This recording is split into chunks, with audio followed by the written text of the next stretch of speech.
What true devotion is. You aim at a devout life, dear child, because as a Christian you know that such devotion is most acceptable to God's divine majesty. But, seeing that the small errors people are wont to commit in the beginning of any undertaking are apt to wax greater as they advance, and to become irreparable at last, it is most important that you should thoroughly understand wherein lies the grace of true devotion.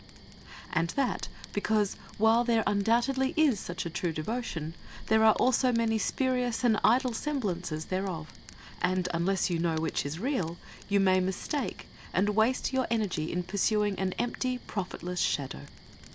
Aurelius was wont to paint all his pictures with the features and expression of the woman he loved, and even so we all colour devotion according to our own likings and dispositions.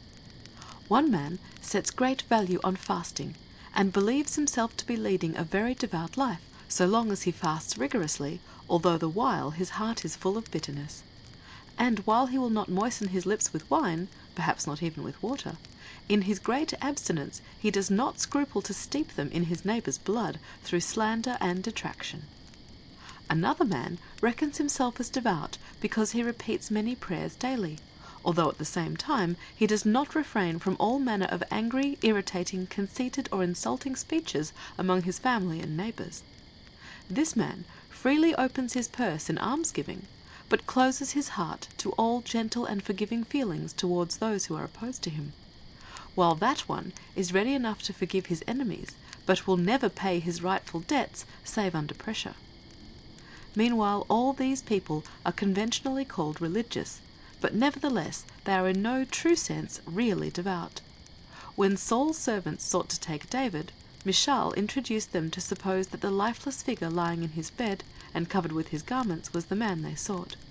And in like manner, many people dress up an exterior with the visible acts expressive of earnest devotion, and the world supposes them to be really devout and spiritual-minded, while all the time they are mere lay figures, mere phantasms of devotion.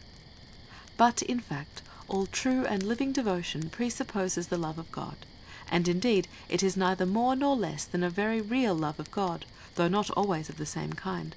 For that love one while shining on the soul we call grace, which makes us acceptable to his divine majesty. When it strengthens us to do well, it is called charity.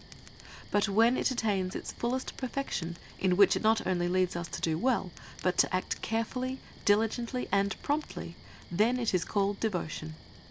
The ostrich never flies. The hen rises with difficulty, and achieves but a brief and rare flight. But the eagle, the dove, and the swallow are continually on the wing and soar high. Even so, sinners do not rise towards God, for all their movements are earthly and earthbound.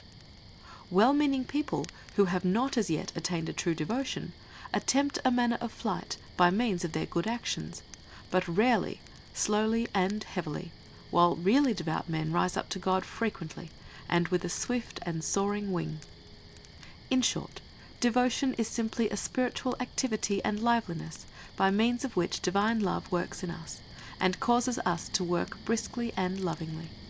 And just as charity leads us to a general practice of all God's commandments, so devotion leads us to practice them readily and diligently. And therefore we cannot call him who neglects to observe all God's commandments either good or devout, because in order to be good, a man must be filled with love, and to be devout, he must further be very ready and apt to perform the deeds of love.